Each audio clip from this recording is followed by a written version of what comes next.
इसमें ग्रेविटेशन पढ़ रहे हैं। इसमें अपन ने क्या पढ़ा था कि देखो, ग्रेविटी एक फोर्स का नाम है। किसका नाम है? एक फोर्स। वो कब लगता है? तो अगर कोई भी दो चीजें हैं जिनका मास है, एक मान लो कि m1, एक मान लो कि मास। ये मास का मतलब है कोई भी, मान लो कि दो इंसान है ना, मैं खड़ा हूं और शौर्या खड़ी, और हमारे, ये मेरा मास है, ये शौर्य का मास है, हम दोनों के बीच का डिस्टेंस मान लो कि d है। तो हम दोनों के बीच में एक लगेगा फोर्स, उस फोर्स का नाम है ग्रेविटी वाला फोर्स। अब उस फोर्स की वैल्यू कैसे निकालेंगे भाई? 10 न्यूटन, 20, कुछ तो होगा ना वैल्यू उसकी। तो वो फोर्स की वैल्यू निकालने का एक फॉर्मूला था कि G m1 into m2 divide by D square. G है कांस्टेंट, 6.67 इंटू 10⁻11 इसकी वैल्यू। इसका नाम है यूनिवर्सल ग्रेविटेशन कांस्टेंट। ये तो फिक्स होती वैल्यू। m1 m2 क्या है? मेरा और शौर्य का मास। ठीक है, और डी क्या है? हमारे बीच की डिस्टेंस। आप इसमें अगर वैल्यू पुट करोगे, मेरा मास निकाल सकते हैं, उसका मास भी निकाल सकते हैं, डिस्टेंस हम निकाल सकते हैं, जी पहले से ही मालूम है ना।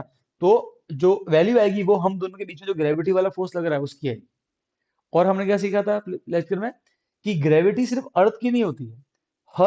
कोई भी ऐसा ऑब्जेक्ट जिसका अपना मास है, वो रिकॉर्डिंग ऑन हो गया, कोई भी ऐसा ऑब्जेक्ट जिसका मास होता है उसकी ग्रेविटी होती है। मतलब आपकी भी अपनी ग्रेविटी है, आपकी बॉडी का मास है, तो आपकी बॉडी आपके आजू बाजू मौजूद हर चीज पे एक फोर्स लगा रही है, उसका नाम है ग्रेविटी वाला फोर्स।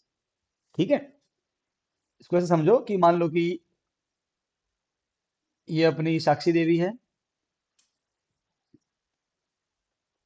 खुश है एकदम, ये मैं नाइट स्टे करूंगी। ठीक है, ये इसका मास है। ठीक है, ms, मास ऑफ साक्षी। मान लो कि इधर ऊपर पंखा घूमता है, ये पंखा है, इसका मास मान लेते कि कोई है, m1 मान लेते। नीचे बबलू सोता है, बबलू कौन है? गाथा।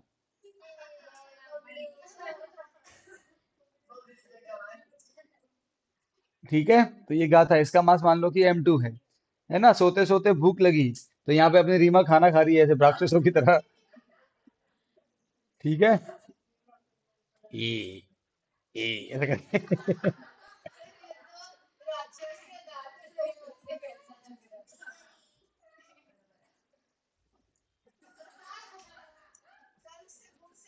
तो भाई ऊपर पंखा चलता है, नीचे बबलू सोता है, सोते सोते मूंग मूंग क्या भूख लगी, और खा ले बेटा मूंगफली। यहाँ पे अपना सैम मूंगफली फल खा रहा है ऐसा।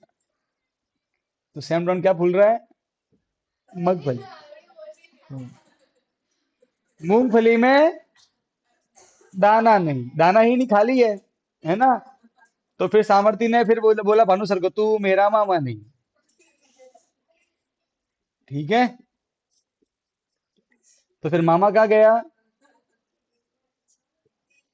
मामा गया दिल्ली, दिल्ली से लाई बिल्ली।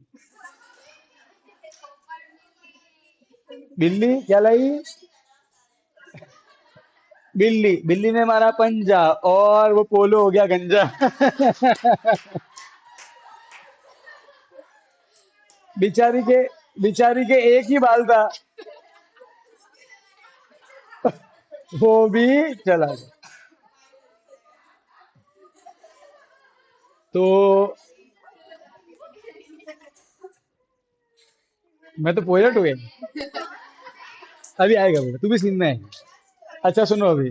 तो देखो ऐसा है कि ये अपनी कौन है, चालू कहां से हुआ है? साक्षी से। देखो साक्षी का अपना मास है, तो हर वो चीज जो इसके आजू बाजू मौजूद है उसका भी अपना अपना मास होगा। तो हर वो दो चीज जिसका अपना मास है ना, उनके बीच में ग्रेविटी वाला फोर्स लगता है। मतलब साक्षी और जो फैन है उसके बीच में ग्रेविटी वाला फोर्स है, साक्षी और बबलू के बीच में भी है, साक्षी और रीमा के बीच में भी है, साक्षी और सामर्थ्य के बीच में भी फोर्स है, साक्षी और मामा जी के बीच में भी है, बिल्ली के बीच में भी, और गंजू के बीच में भी।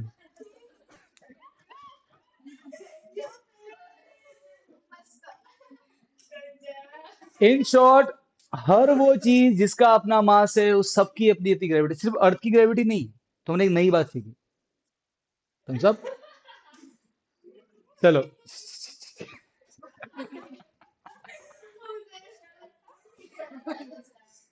अरे आंशी मजाक कर रहा हूँ, जस्ट चिल चिल चिल में। तू अति सुंदर बच्ची है, एकदम बाल घने घने दे रही, एकदम लोड़ती ले रही है। अच्छा सुनो सुनो, तो देखो बेटा, मुझे तो रीमा को देख के हंसना रहा था आपका एक आइडिया से।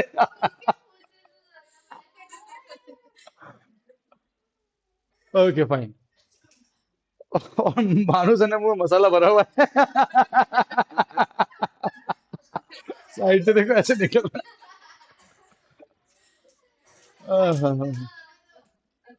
चलो अब सुनो। तो समझो।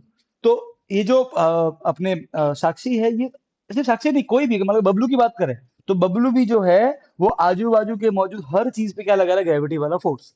ठीक है, बात समझ में आ गई।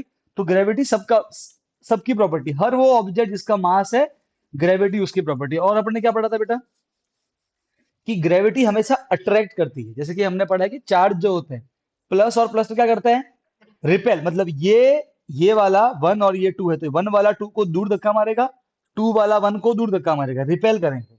ग्रेविटी कभी रिपेल नहीं करती, ग्रेविटी हमेशा अट्रैक्ट करती है। मतलब मान लो कि ये साक्षी है, ठीक है, और है ना, कौन सो रहा है, बबलू। तो साक्षी जो है, ये बबलू को अपने पास ही खींचेगी बिना कांटेक्ट किए, ग्रेविटी वाले फोर्स से। Gravity always attract, it never repel. ठीक है, तो ये दो बात हमने समझी।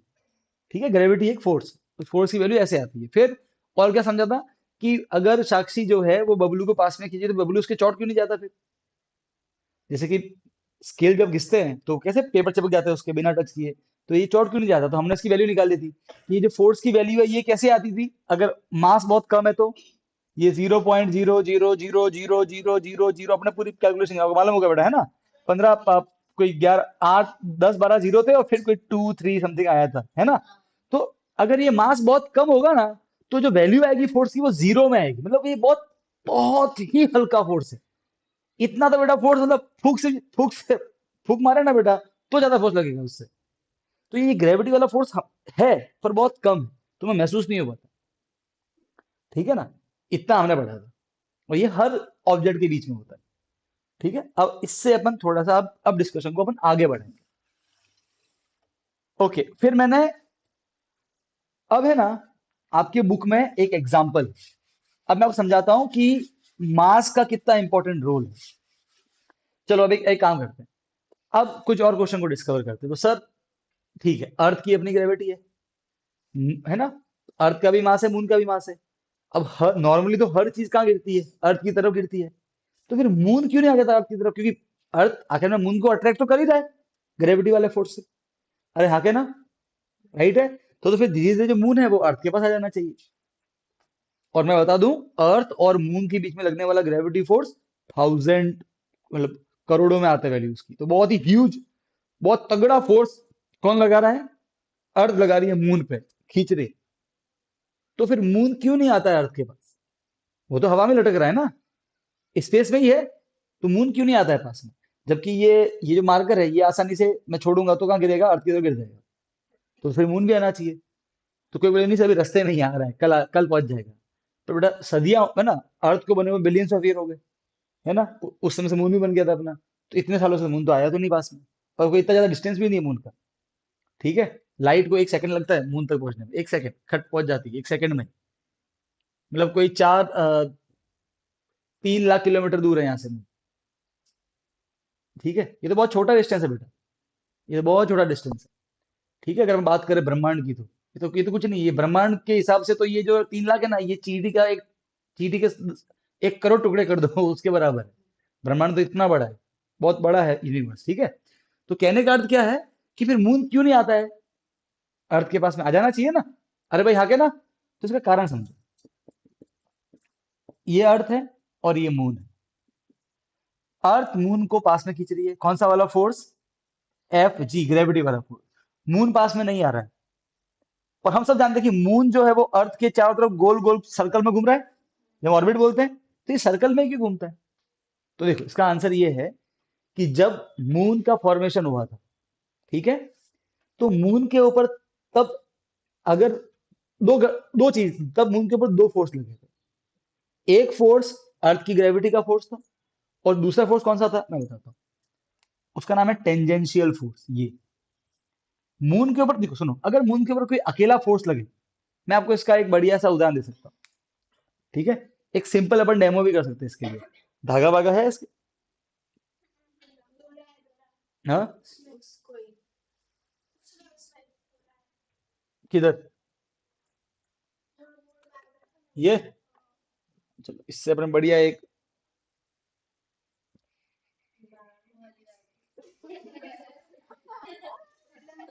ये एक ही है कि दो है? अपन को ऐसा एक और चाहिएगा। कहाँ है?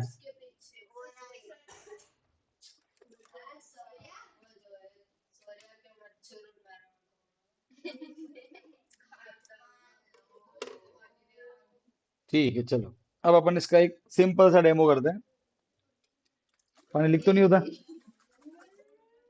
हम्म,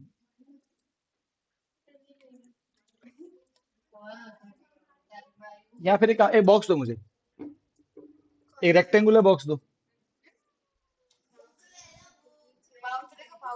पाउच ला, पाउच ला। चलो जी, अब इसको अपन ना सिंपल सा एक एक्सपेरिमेंट से समझते हैं। इट्स वेरी,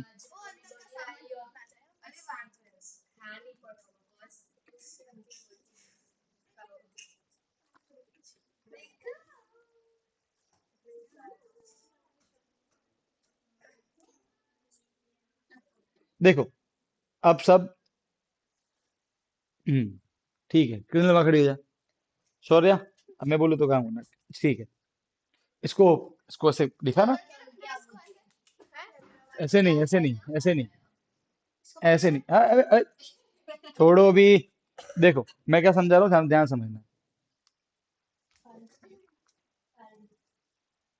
देखो अब ये जो ऑब्जेक्ट है आपके सामने, इस ऑब्जेक्ट पे आप देखोगे मैंने दो रस्सियां बांधी हुई है, एक इधर है और एक सामने। एक काम करते हैं, पहले सिर्फ इस रस्सी को खींचते हैं। अब कोई एक फोर्स, ठीक है, दो फोर्स नहीं लगाएंगे। क्रिनल खींच, इधर खींच, ओनली ये खींच रही, ठीक है। किधर गया? इधर ही गया, स्ट्रेट, डन, ठीक है। अब ये एक ही फोर्स लग रहा है, अब छोड़ दे। अब सौर्या अकेली, सौर्या खींचे, इधर की सौर्या, उधर ही गया। देखो अगर अकेला फोर्स लग रहा है तो कोई दिक्कत नहीं। देखो अगर अकेला फोर्स इधर लगा, हाँ, अब दोनों साथ में पकड़ना, ठीक है। अभी रुक जाओ। अब अकेला फोर्स है तो उधर गया, इधर अकेला है इधर गया। अब काम करते हैं, एक साथ में इसको सौर्या इधर खींचेगी और केंद्र इधर खींचेगी। केंद्र पकड़ ले, मैं बोलूँ 1 2 3 पे दोनों खींचना। वन, आराम से 1 2 3, आराम से खींचो। कहाँ गया? इधर गया ना? क्या ये किन्नर के पास में गया? क्या सौर्या के पास में गया? बीच में गया ना? वापस देखो, छोड़ो, पकड़ ले उसको। ओके, 1 2 3 खींचो। कहाँ गया? इधर गया। अब इसी को अपन अप्लाई करते हैं अर्थ, मून, मून पे। उसको बोर्ड पे लगा, देखो उसको निकाल देना बाद में। अब देखो यहाँ पे, देखो जब मून का फॉर्मेशन, देखो समझो, अगर मून पे, सुनो, अगर मून पे केवल ये फोर्स लग रहा होता तो गारंटी बेटा अभी तक मून आके अर्थ पे टकरा चुका होता, अगर सिर्फ क्रेनल खींच रही होती तो। और अगर सिर्फ मून पे ये टेंजेंशियल फोर्स होता, Ft, ठीक है, तो ये पक्का मून जो है ये अर्थ को छोड़ के सीधा एम्प्टी स्पेस में चला गया होता। जब मून का फॉर्मेशन हुआ तब इस पे दो फोर्स लगे एक साथ में। एक अर्थ की ग्रेविटी वाला फोर्स लगा, मतलब किरण ने भी लगाया, और किसने लगाया? शौर्य ने भी। तो अब मून ना तो इधर जाएगा ना इधर, कहां जाएगा? बीच में। बात समझ में आ रही है? बात समझ में आ रही है? तो वो घूमता रहता है। अब मान लो कि मून घूम फिर के, अब मान लो कि अब वो बीच में गया, बीच में मतलब ना तो इधर गया ना इधर गया, मान लो कि इधर आ गया, इधर पहुंच गया, ठीक है। अब कहां लग रहा है फोर्स इस पे? अब ये मून यहां से यहां आ गया। अब यहाँ एक तो लग रहा है टेंजेंशियल फोर्स, एक का लग रहा है ग्रेविटी वाला फोर्स, ठीक है। ना जाएगा इधर ना जाएगा इधर, कहां जाएगा? इनके बीच में। तो मून अब घूम के यहां आ जाएगा मान लो। अरे हाँ के ना, मतलब अर्थ, ये टेंजेंशियल फोर्स और ग्रेविटी वाला फोर्स इस मून को ना तो जाने देता है बाहर, ना आने देता है अर्थ की तरफ, हमेशा कैसे एक सर्कल में घुमाता रहेगा। बात समझ में आई? तो ये अगेन टेंजेंशियल फोर्स, ग्रेविटी वाला फोर्स, ना जाएगा इधर ना जाएगा इधर, इनके बीच में यहां पहुंचेगा। फिर यहां आएगा तो वापस से यहां पर, वो उसको सर्कल में ही रखता है। बात समझ में आई? तो moon is not falling on the earth because on moon two forces are acting, one tangential force and one gravitational force. Both the force keep the moon in the circular orbit.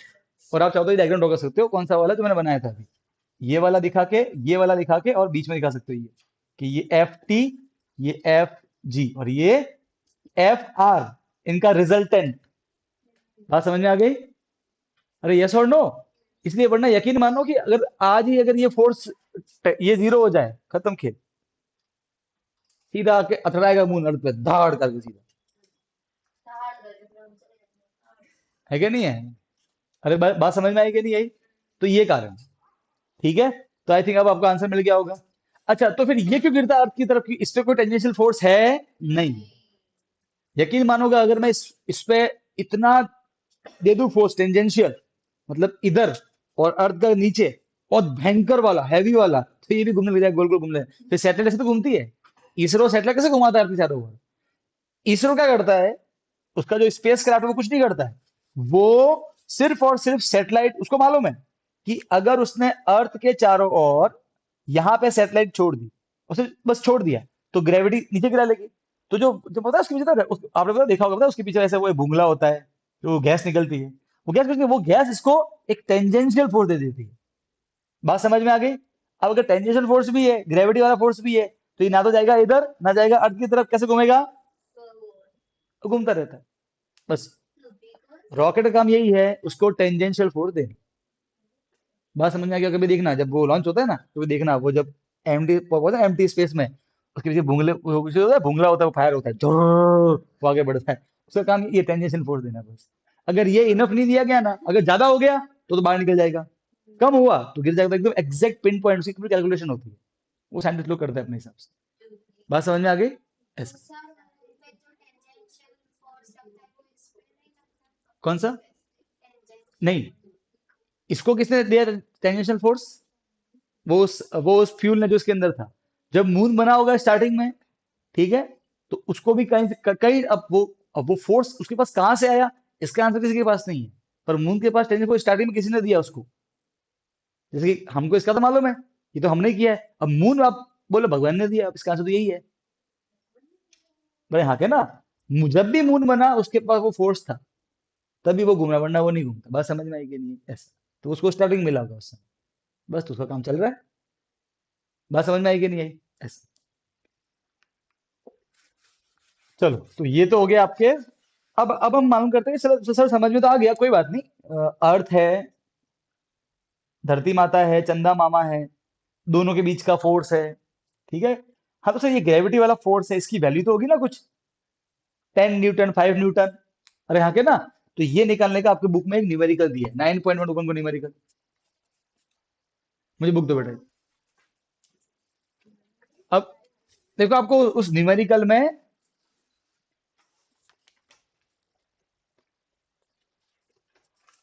बेटा जैने शायद समझ में आ गया।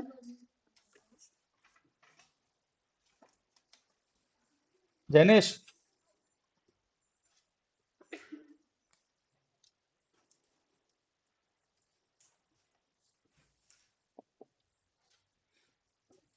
देखो example 9.1, इसमें देखो दो चीज दी हुई है, earth, moon, M E, mass of earth. Earth का मास होता है 6 × 10⁻24 kg। मास ऑफ मून वो है 7.4 × 10⁻22 kg। फिर distance between earth and moon वो भी दे दिया, इनके लिए डिस्टेंस कितना दिया है? 3.84 × 10⁻5 किलोमीटर। ठीक है, तो हमको दो ऑब्जेक्ट के बीच का डिस्टेंस सब मालूम पड़ गया। अब क्या निकालना है? उनके बीच का लगने वाला ग्रेविटी वाला फोर्स। हम तो बेटा, ग्रेविटी फोर्स की वैल्यू क्या होती है? F = G m1। यहाँ पे m1 कौन है? M E, mass of earth. m2 कौन हो गया?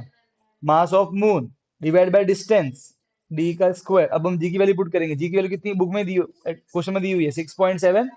वैसे 6.67 होती है, पर उन्होंने 6.7 बोला है इस क्वेश्चन में। 6.7 × 10⁻11 इंटू मास ऑफ अर्थ कितना है? इसके आगे आपको सिर्फ नाटक करना है। क्या करना है? क्योंकि आपको इसका फाइनल आंसर ध्यान रखना है। क्यों? क्योंकि ये जो कैलकुलेशन थोड़ी टेढ़ी है। बहुत टाइम कंज्यूम हो जाएगी, इसलिए मैं दो तीन नाटक बताता हूँ। देखो तुम कर भी लोगे तो आंसर तो वही आएगा ना। अरे आगे ना, तो कुछ क्वेश्चन में अपने फाइनेंस ध्यान रखने का, ताकि तुम्हारा टाइम से हो जाएगा।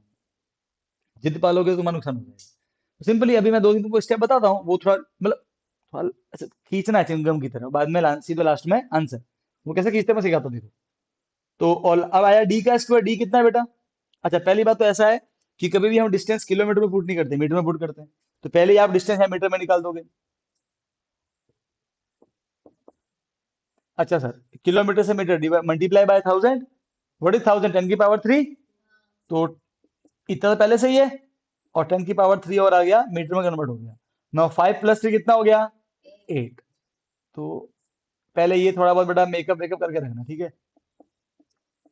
आ गया मीटर में, बस अब पहली पुट कर दो यहाँ पे। डी का स्क्वायर, डी कितना है? अब बेटा देखो स्क्वायर है मतलब क्या होगा, दो बार आएगा ये। तो 3.84 10⁻8, 3.84 10⁻8, दो बार आएगा ना, स्क्वायर है तो। बस अब नाटक करो, देखो क्या दिखाने का। जो माइनस है वो क्या बन जाएगा नीचे आके, प्लस। पॉइंट नीचे जीरो का जाएगा ऊपर, बस अब इसको लंबा लंबा लेके जाओ ऐसे। तो देखो बिना ये इनको पास में लिख दो, 6 7 74, 10 की पावर 24, 10 की पावर 22। पॉइंट नीचे जीरो का आएगा, ऊपर दो जीरो आएंगे इसके, इसके भी दो जीरो, कितने हुए? चार जीरो, हाँ के ना? तो व्हाट इज चार जीरो? 10 की पावर 4 आ गया।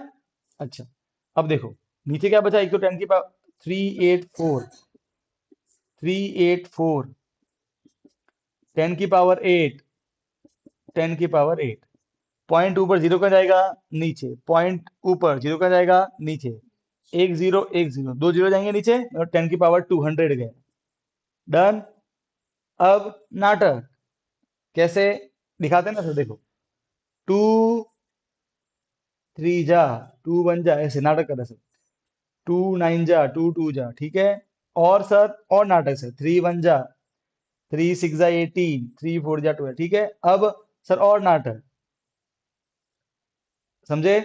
टू थ्री जा, टू सेवन जा, टू थ्री जा, टू टू जा। अब सर रुक जाओ, ज्यादा मगजमारी नहीं करेंगे। 67 इंटू 37, पावर ऐड हो जाएगी ना? तो 22 + 20, ये कितना हो गया? देखो ये हो गया 46, 26, 26 और 24 कितना हो गया? 50, 10 की पावर 50। और सर नीचे लिख दो 32 इंटू ये, और ये पावर ऐड हो जाएगी 10, 8 और 2 10, 10 और 8 18। अब इनको कर देंगे माइनस, हाँ के ना? पावर माइनस हो जाएगी डिवाइड में। अरे हाँ के ना? तो ऐसे आप डेट डेट पेज तक भर दोगे, थोड़ा लंबा खींचना है ना, दो लाइन में लिखना एक एक चीज को, बाद में इन दोनों को मल्टीप्लाई कर देना, जो भी तुम्हारा आंसर आए, ठीक है? ऐसे बस तुम नाटक करना है। अब 50 - 18 कितना हुआ? 32। और 32 और ये 384, ठीक है, इतना हो गया। थोड़ा बहुत हो गया, फिर बाद में सीधा आंसर लिख देना। याद अब याद रखो बेटा, मून और अर्थ के केस में ग्रेविटी का आंसर होता है 2.02 इंटू 10⁻20 न्यूटन। ये तुमको याद रखनी है, ठीक है? देखो अगेन, तुम बोलो सर मैं तो खुद करूंगी, तो करो, मैं क्यों मना करूंगा तुमको? फिर इतना बड़ा नंबर है, ये है, करो मल्टीप्लाई और डिवाइड। कौन सा?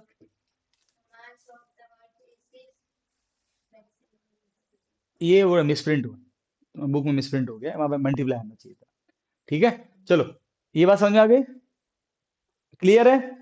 अब देखो बेटा, अब बोलो सर ठीक है, ये तो इजी है ना, कुछ खास करना नहीं है, राइट है? अरे हाँ के ना? तो सबको ये याद होना चाहिए, अर्थ और मून के केस में ये आंसर आएगा। चलो वो तो कोई बात नहीं, तो आपको याद कर लोगे, पर एक बार ये नंबर देखो, कितना बड़ा नंबर है ये। अर्थ और मून के बीच में जो फोर्स है वो कितना है, देखो, बस को इमेजिन करना आप, बहुत ही ह्यूज नंबर है। देखो समझो, इसके पॉइंट के दो जीरो नीचे आएंगे, 10 की पावर 2। अब डिवाइड में पावर माइनस होती है, 20 - 2 कितना हो गया? 18। मतलब 202 के आगे 18 जीरो लगाओ, 1 2 3 4 5 6 7 8 9 10 11 12 13 14 15 16 17 18 इतना तगड़ा फोर्स है। आप सोचिए करोड़ों, इतना ज्यादा ग्रेविटी वाला फोर्स है अर्थ और मून के बीच में।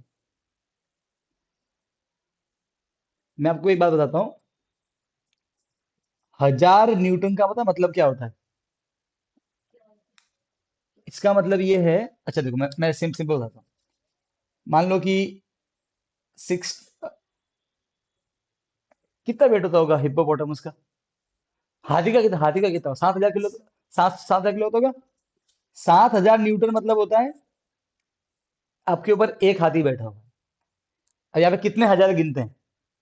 3 0 1 हजार, 3 0 1 हजार। अरे हाँ के ना? हाँ, आप समझ रहे हो? ये कितने हजार है? ये एक हाथी हो गया। एक हाथी, अरे 6 हाथी नहीं है, ये मल्टीप्लाई बेटा। तो ये 1000 मतलब एक हाथी। और कितने जीरो? समझो, एक मतलब ये वन वन एलिफेंट, फिर 1 2 3 4 5 6 7 8 9 10 11 12 13 14 15 16 17 18। आपके ऊपर 10 के आगे लगा 18 जीरो, इतने हाथी बैठे हैं आपके ऊपर। ये इतना भार है। मैं सिर्फ आपको एक इमेजिन करवा रहा हूँ कि ये कितना भार है। इतना तगड़े भार से अर्थ खींच रही है मून को, और इतने ही फोर्स से मून खींच रहा है अर्थ को, क्योंकि ग्रेविटी दोनों लगाते हैं। अगर मैं लगा रहा हूँ साक्षी पे ग्रेविटी वाला फोर्स 10 न्यूटन, तो साक्षी भी मुझ पे कितना लगाएगी? 10। वो इक्वल अपोजिट होता है। तो ये बहुत ही ह्यूज नंबर है। ठीक है, तो बहुत हैवी फोर्स है।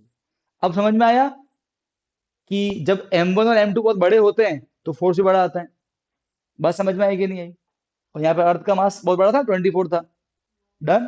तो ये अर्थ और मून की ग्रेविटी का आंसर होगा। ठीक है, चलो आई थिंक यहाँ तक तो क्लियर हो गया बेटा। बोलो। नहीं नहीं, इक्वल ना हो, ग्रेविटी में इक्वल फोर्स ही होता है। ठीक है, ये एक्सपेरिमेंटेड प्रूवन कि ग्रेविटी तू भी मुझ पे लगाएगी, मैं भी तुझ पे लगाऊंगा।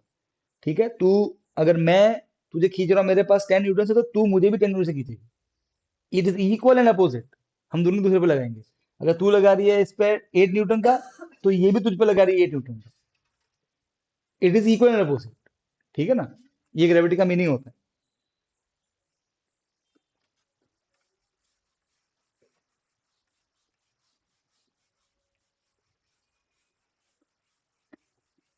ये समझ में आ गया ना ये एग्जांपल? इसमें आंसर क्या आएगा? 2.02 10 टू पावर +20 न्यूटन। ठीक है, बाकी बीच में क्या करना है? नाटक क्या करना है? ठीक है। और किसी को कोई इच्छा हो तो बेटा वो, they can do the actual calculation. ठीक है, उसमें लोगों को शक ना हो कि आप याद करके रट के आए हो। थोड़ा देर बीच में करना, कटपुट करना वैसे। बाकी बेटा आप होशियार ही हो बेटा। ठीक है, फाइन। अब हम समझते हैं कि ग्रेविटी का इंपॉर्टेंस क्या है। ठीक है, तो अगेन इंपॉर्टेंस तो बहुत है ही है। पहला बता रहा हूं मैं, it is the force that bind us to the earth. मैं क्यों खड़ा हूं अर्थ पे? अभी मैं क्यों चिपका हूं अर्थ के? क्योंकि ग्रेविटी मुझे बांध के रख दिया। आप जानते हो कि ग्रेविटी ना हो, इमेजिन करो ग्रेविटी नहीं है, और वृंदा अपने छोटे भाई को खिला रही है, ले ले ले ले ले ले मेरा बच्चा, तो बच्चा तो गया एस्ट्रोनॉट, नीचे ही नहीं आएगा। वो एल नीचे क्यों आता है? ग्रेविटी की वजह से। It is the force that bind us to the earth. सोचो। और दूसरा, मान लो कि आपने जंप किया, कि आप मान लो कि झूमर डांस कर रहे हो, और मान लो कि अपनी मान लो कि रीमा है वो खुद ही कि ये रीमा तो गई। आप समझ गए? अगर ग्रेविटी नहीं होगी तो फिर, है ना, तो हम अर्थ, ऑब्वियसली वो इंपॉर्टेंट है।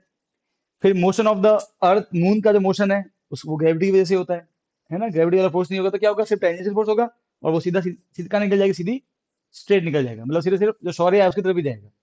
है ना? सर्कल में नहीं घूमेगा। और जितने प्लैनेट्स घूम रहे सन के चारों ओर, कौन सा फोर्स? ग्रेविटी वाला फोर्स। सन भाई, सन का भी तो मास है ना? आगे मैं तुमको आगे बताऊंगा सन का कितना तगड़ा ग्रेविटी है। देखो, ये हमारा सोलर सिस्टम है, बीच में कौन है? सूरज मामा है, सूरज चाचू है, सॉरी। और यहाँ पे सारे प्लेनेट है। सबसे नजदीक कौन है? मर्क्यूरी। फिर कौन है? फिर थर्ड नंबर कौन है? अर्थ। फिर कौन आता है? फिर कौन आता है? फिर कौन आता है? सैटर्न। फिर यूरेनस। राइट है? फिर नेपच्यून, जो भी है। ठीक है, फिर प्लूटो, प्लूटो भैया भी है। तो ये सारे जो प्लेनेट है, ये सन के चारों ओर घूम रहे हैं, सर्कल में, ऑर्बिट में। क्यों? क्योंकि एक ग्रेविटी लग रही है, तो एक कौन सा फोर्स दिया था इनको भगवान ने बताने समय? टेंजेंशियल। उसकी वजह से गोल गोल घूम रहे हैं। तो ये, अगर मान लो कि ये फोर्स ग्रेविटी वाला फोर्स ना हो तो क्या होगा? केवल टेंजेंशियल होगा, केवल सौर्य की तरफ। सोलर सिस्टम को छोड़ के अर्थ बाहर। समझ गए? तो ये जो ग्रेविटी वाला फोर्स है यही सारे प्लैनेट्स को बांध के रखता है सोलर सिस्टम में, सन के चारों ओर। बात समझ में आई कि नहीं आई? ठीक है। फिर टाइड्स। आप में से अगर कोई द्वारका साइड में गया हो या आपने ओशन को देखा हो, तो यार 2 घंटे पानी चढ़ जाता है, फिर 2 घंटे पानी बिल्कुल पीछे चला जाता है ओशन के नजदीक। एक तो देखो, वेव्स और टाइड्स में अंतर है, ये मालूम है आपको? हम उन दोनों को एक ही चीज मानते हैं। पता है वेव क्या होती है? आप नॉर्मल अगर जाओगे समुद्र किनारे, तो पता है पानी से थोड़ा आगे आता है, फिर आप पीछे जाता है। वो वो आती है, वो आता है हवा की वजह से। मान लो कि पानी कहीं है, आप फूंक मारोगे तो पानी ऊपर मूव करेगा ना। तो जो ओशन को वो जो हवा चलती है ना, उसकी वजह से वो लहरें आती है, वेव्स बोलते हैं। टाइड क्या होता है, समझाता हूँ। देखो ऐसा होता है,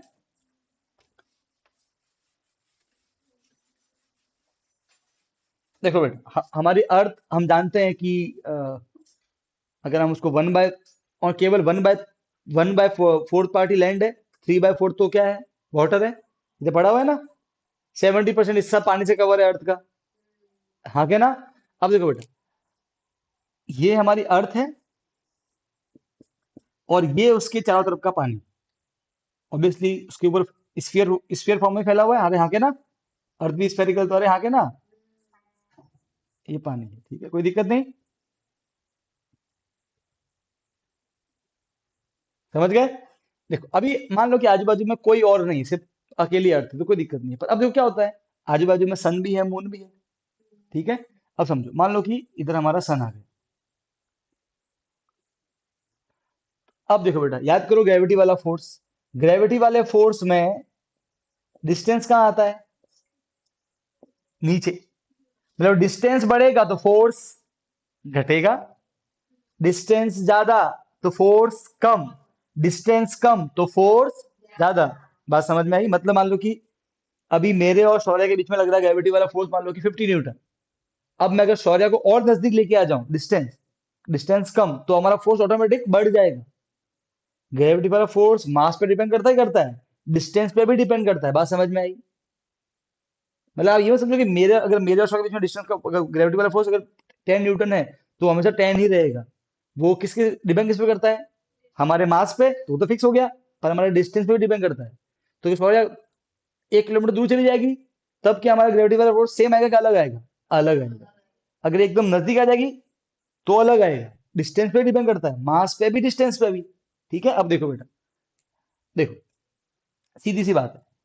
देखो यार, ऐसा है कि जो सन है, ये फोर्स अर्थ पे भी लगाएगा। अर्थ तो बेटा का रॉक रॉक है, हार्ड सब्सटेंस है। पर पानी तो बेटा सॉफ्ट है, अरे हाँ क्या ना? अब बेटा अगर आपके हाथ में गुब्बारा है, उसमें पानी भरा हुआ है, अगर उसको आप दबाओगे तो वो एक तरफ पानी मुड़ जाएगा ना? हाँ क्या ना? तो अब देखो, अब सन जो है वो, देखो ओशन में, जो ये ओशन है पूरा, इसका, ये जो पूरा पानी है, ओशन का पानी, सन पानी पे भी लगाएगा, ग्रेविटी फोर्स लगाएगा, और अर्थ पे भी लगाएगा। सन क्या करेगा, हर चीज को अपने पास अट्रैक्ट करेगा ग्रेविटी की वजह से। तो पानी भी अट्रैक्ट होगा। तो क्या होगा पता है, ये जो पानी है ना, ये पूरा पानी किधर होगा अट्रैक्ट? सन की तरफ, अरे हाँ के ना? तो आफ्टर सम टाइम कुछ ऐसा हो जाता है। अगर सन इधर है,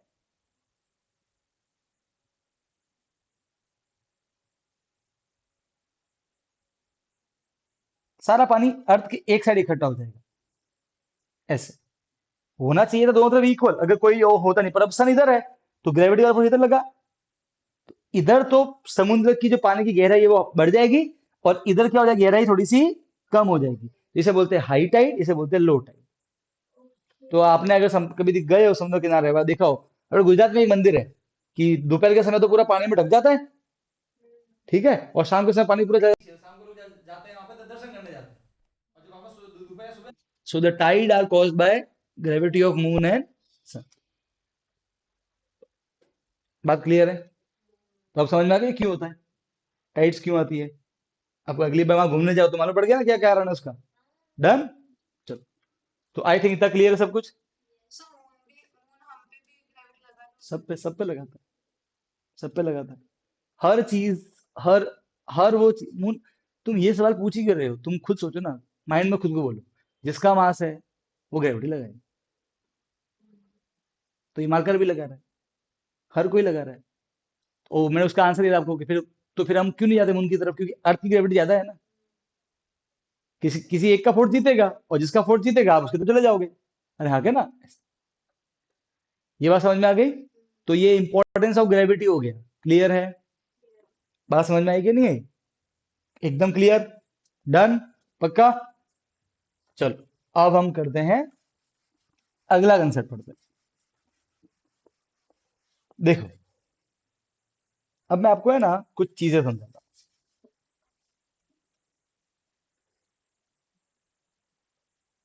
फोर्स जो है, अभी मैं वो जी नहीं लिख रहा हूँ, ठीक है ना, अभी मैं सिर्फ यहाँ पे, चलो मैं जी लिख देता हूँ, कोई बात नहीं। जी, M1, M2 और डिस्टेंस, ठीक है, फाइन। देखो, ये दो ऑब्जेक्ट है, M1, M2, ठीक है, इनके बीच का डिस्टेंस कितना, D। एक काम करते हैं, मान लेते हैं कि ये अपनी कौन है, क्रिनल है, और ये अपनी गाथा है, ये इनका डिस्टेंस। एक काम करते हैं, किसी एक का मास डबल करते हैं, गाथा को फिक्स रखते हैं, क्रिनल को हटा के रीमा को लेके आ जाते हैं। किसको लेके आ जाते हैं? यहाँ पे काम है ना, यहाँ पे काम करते हैं, क्रिनल के ऊपर रीमा को बिठा देते हैं। तो मान लो कि भाई अब जो मास है वो कितना हो गया, डबल हो गया, कितना हो गया, डबल। मान सपोज करो, देखो मैंने एक को डबल कर दिया अभी, ठीक है, अरे हाँ, के ना, एक को करते डबल कर दिया, इमेजिन करो। डिस्टेंस मैंने उतना ही रखा है दोनों के बीच में, अभी गाथा उधर ही खड़ी है, डिस्टेंस उतना ही है, एक को सेम रखा, ठीक है। तो अभी भी ग्रेविटी फोर्स लगेगा, राइट है? कितना लगेगा, तो ये रहा फॉर्मूला। पर क्योंकि अभी एक जो मास है वो चेंज हो गया है, तो ग्रेविटी की वैल्यू कैसे हो जाएगी, चेंज। एक काम करते हैं, इसको बोल देते हैं ओल्ड वाला फोर्स, इसको बोल देते हैं न्यू वाला फोर्स, कोई दिक्कत नहीं। अरे बोलो भाई, ठीक है। फोर्स का फॉर्मूला क्या है, जी मास नंबर वन, वो कौन सा है, 2m1, into mass number two, तो m2 ही है, और डिस्टेंस हमने सेम चेंज किया ही नहीं है। अच्छा, टू को मैं आगे लिख देता हूं, तो क्या बचा, जी m1 m2 divide by D square. और ये कितना है, ये तो ओल्ड है, ये ओल्ड है कि नहीं है? तो क्या आंसर मिला हमको, फोर्स नया वाला डबल किसका, ओल्ड वाले का। मतलब ऐसा कि मान लो कि गाथा और क्रिनल के बीच में ग्रेविटी वाला फोर्स लग रहा है, लेट अस से 10 न्यूटन, ठीक है। अब मैं क्रिनल को हटा के ऐसा कोई बंदा या बंदी लेके आऊं जो क्रिनल से डबल मास का है, गाथा सेम रखा है, डिस्टेंस सेम रखा है, ओके। अगर मैं एक मास को डबल कर दूं, तो फोर्स भी कैसा हो जाएगा, डबल। मतलब अब अगर पहले वाला था 10, तो अब कितना होगा, 20। समझे? एक काम करते हैं, एक काम करते हैं, दोनों को डबल करते हैं, ठीक है। अरे भाई हाँ, क्या ना, तो काम करते हैं, क्रिनल के ऊपर रीमा है, गाथा के ऊपर भीमा, रीमा की बहन भीमा, ठीक है। घचोत्कचा रे तेरी हिडम्बा। हाँ, तो भाई अपन भीमसेन किसको लेके आए, भीमसेन को। तो देखो, तो मान लो कि जो क्रिनल है, देखो सुनो सुनो अगेन, देखो देखो, डिस्टेंस उतना ही है, यहाँ के प्लस रीमा, वहां जी प्लस भीमा, डिस्टेंस उतना ही है अभी भी, डिस्टेंस मैंने चेंज नहीं किया है, एक को फिक्स कर दो, ठीक है। अच्छा, अब ये भी डबल हो गया, और मैंने भीमा को इस प्रकार ही लाया कि इसका क्या हो जाए, डबल, तो वो मान लो 2m1 हो, 2m2 हो गया, डिस्टेंस सेम रखा। अब अगेन ग्रेविटी फोर्स लगेगा, मैंने इस बार दोनों को डबल किया, दोनों मास डबल किए, अब देखते हैं अब कितना फोर्स है, ठीक है। तो देखो ये सबसे भंगा सम होते हैं, नया वाला फोर्स आएगा, क्योंकि M1 M2 चेंज हो गए, जी इंटू M1, अब M1 कितना है, 2, 2m1, कोई दिक्कत नहीं। M2 मतलब दूसरा वाला मास, वो कितना है, 2m2, डिवाइड बाय डिस्टेंस तो उतना ही रखा है, डी का स्क्वायर, ठीक है। अब से समझते हैं, 2 2 जा 4, जी M1 M2 divide by D square, ये तो क्या है, ये तो ओल्ड है, तो 4 इंटू एफ ओल्ड, फोर्स 4 गुना हो जाएगा। अगर मैं दोनों मास को डबल कर दूं, तो फोर्स कितना हो जाएगा, 4 गुना, मतलब 40 न्यूटन, 4 10 जा 40। आपके सामने आंसर है, अरे भाई बात समझ में आएगी नहीं आई? अरे हाँ के ना, तो आप खुद देख रहे हो। नहीं आई? देख मैंने दोनों को डबल किया कि नहीं किया? तो ये 4 इंटू ये आया कि नहीं आया? ये वाला ओल्ड वाला है कि नहीं? तो देख क्या मिला, 4 इंटू ओल्ड। तो 4 इंटू का मतलब क्या हुआ? 4 गुना बढ़ा कि नहीं बढ़ा? अरे हाँ के ना, कंपेयर कर। नया वाला पुराने वाले का कैसा है? 4 गुना, क्योंकि इस बार मैंने क्या किया है, दोनों को डबल किया है। तो मैं तुमको ये बता रहा हूं कि अगर तुम मास को बढ़ाओगे तो फोर्स भी बढ़ेगा। अगर तुम एक को डबल करोगे तो फोर्स डबल होगा। अगर तुमने दोनों मास को डबल किया तो यहां भी टू, यहां भी टू, टू टू जा 4, 4 गुना हो जाएगा। मतलब जो ग्रेविटी वाला फोर्स है, ये M1 पे भी डिपेंड करता है और M2 पे भी डिपेंड करता है, दोनों पे डिपेंड करता है। बात समझ में आई कि नहीं आई? अब कहां करते हैं, अब जरा डिस्टेंस को देखते हैं। डिस्टेंस को डबल करते हैं। बात समझ में आई? डिस्टेंस को डबल करते हैं। बात समझ में आ रही है? चलो, तो अगेन वापस से वही केस।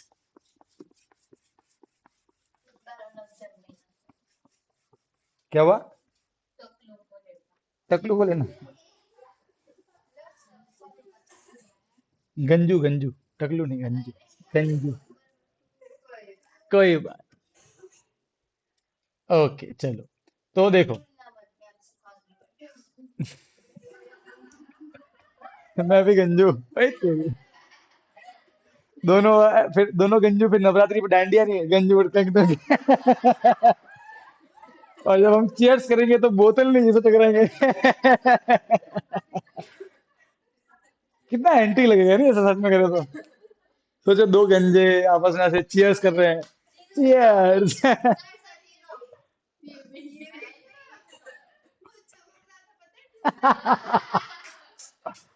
ओके अब देखो बेटा, सुनो।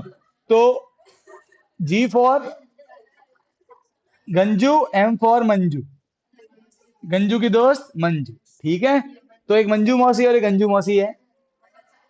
उनके बीच का डिस्टेंस डी है, मास M1 M2 है। बढ़िया।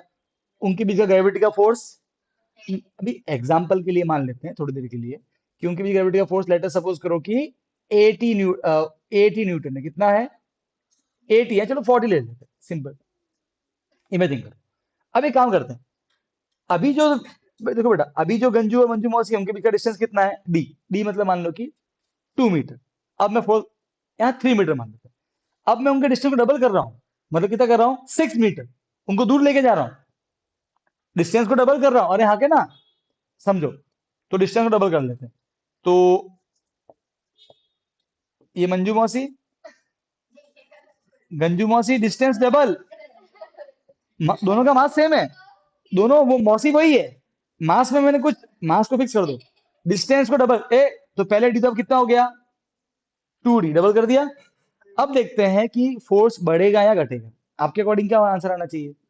घटेगा, क्योंकि डिस्टेंस बढ़ने से फोर्स घटता है, इज इनवर्सली प्रोपोर्शनल। चेक करते हैं कितना घटता है, पर कितना घटता है वो देखना है।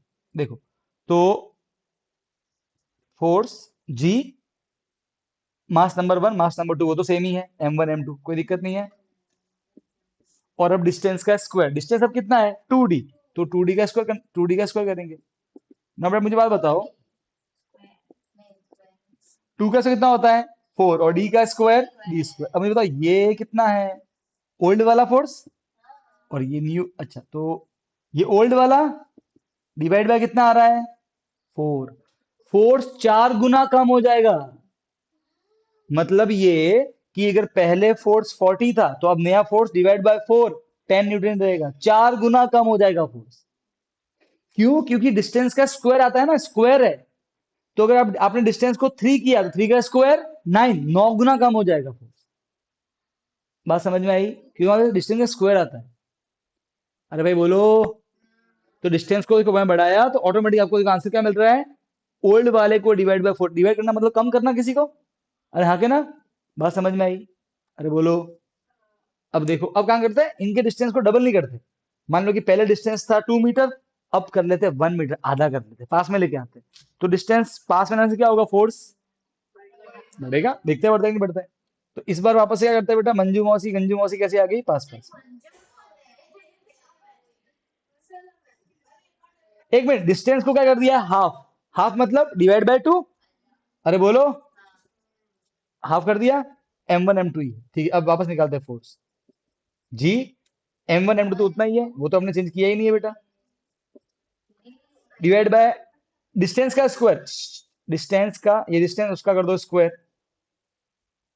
ठीक है सर, क्या आंसर आएगा? जी m1 m2, डी का स्क्वायर डी स्क्वायर, और 2 का स्क्वायर 4, ये 4 चल जाएगा ऊपर, 4 g m1 m2, और ये हो गया डी स्क्वायर।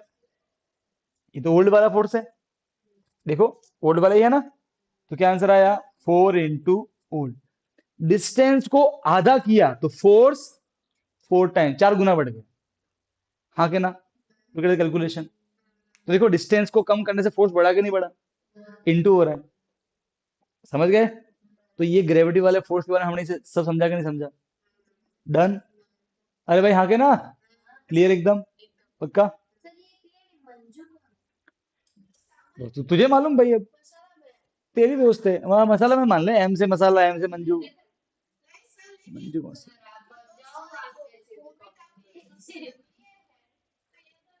चलो भाई कोई दिक्कत नहीं, ये बात क्लियर है। ठीक है, चलो अब अपन कल से फ्री फॉल और ये सब पढ़ें, ठीक है ना? उसको सेव कर बेटा।